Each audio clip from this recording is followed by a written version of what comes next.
Model 2, Lecture 4, Broad Cultural Types. There is a classification of different cultures according to three poles, representing different types of behavior. 1. Fact cultures. Fact cultures are generally organized and rational, try to act logically rather than emotionally. They believe in respecting rules, regulations, and contracts. Fact cultures tend to think short-term and prefer to get straight down to business, so don't waste time with too much small talks at the beginning.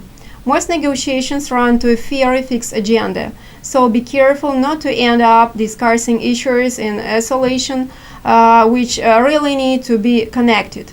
As you would expect, you need to be extremely well briefed with all the relevant information, or you will be so badly prepared and risk not being taken seriously. Be aware that the main objective of the negotiation is to do business.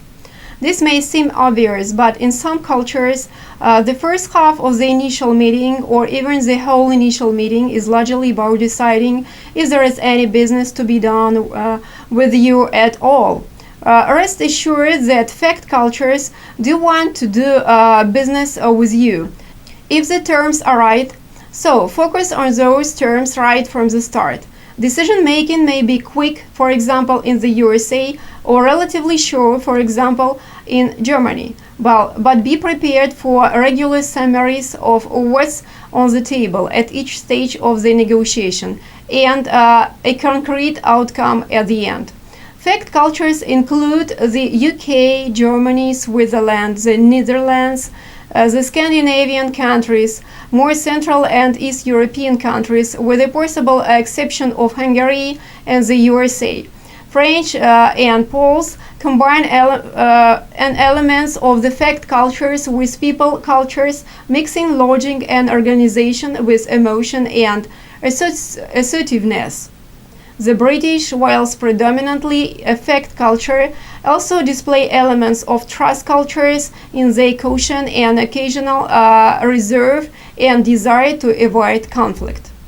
The second type, people cultures. People cultures attach more importance to feelings, emotions, intuitions, and relationship. People like to do more things at the same time. They are flexible, good at changing plans, and happy to improvise. They respect status and believe that personal relationship and friendship should be the precedence over rules and regulations. People cultures tend not to separate their personalities from the business. In fact, cultures, so don't rush the preliminaries. They are as interested in you as the deal you are proposing, so take your lead from them as to how long the social introductions and opening generalizations should go on. If you hurry them into proposing a list of items to discuss, they will think you have already completing the negotiation in your own mind without their involvement. To people cultures, fixed agendas seem premature. How can you know all these issues that might arise in a complex negotiation in advance? These things must be allowed to emerge. During your discussion, they will keep returning to issues you thought had been resolved or introduce totally new issues which don't immediately appear to be relevant. You may feel you are going around in circles, but take it easy. Go with the flow. With all these issues up in the air at once, the negotiation may get emotional, even heated.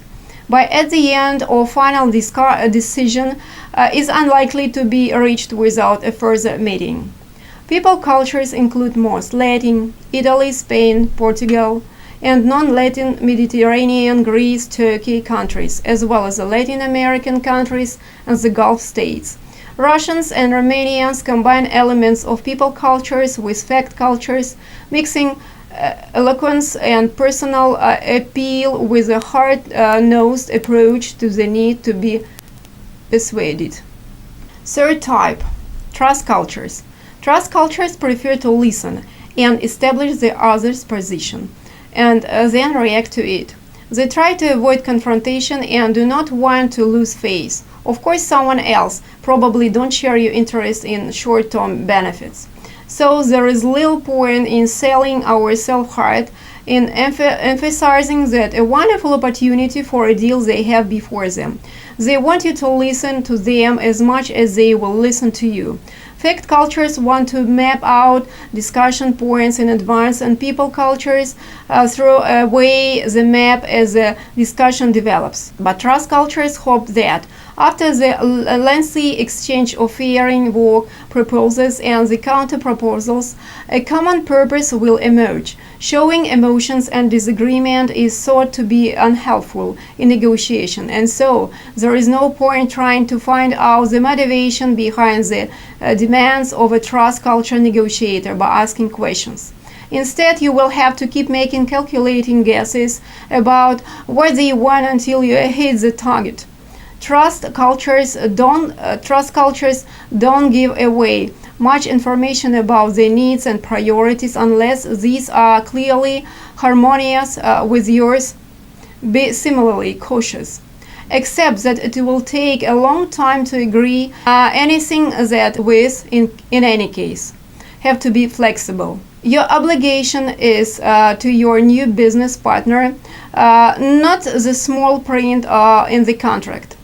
Trust cultures include the majority of Asian countries: Japan, China, Korea, Thailand, Hong Kong, Chinese, because of British influence, Vietnamese because of French influence, the Filipinos because of Spanish influence. To some extent, combine elements of trust cultures with either fact or people cultures, with Hong Kong Chinese fact-driven and subtly direct, and Vietnamese and Filipinos much more talkative and emotional. That is the norm in Asia. The Indians somehow, in spite of British influence, learned to combine the Asian trust culture with a more expressive style of communicating. Remember, generalization work in general, but be careful not to stereotype. The efficient fact-hungry Germans are notoriously slow to make decisions, and the quiet, courteous Chinese can be very taut negotiators. Thank you for your attention.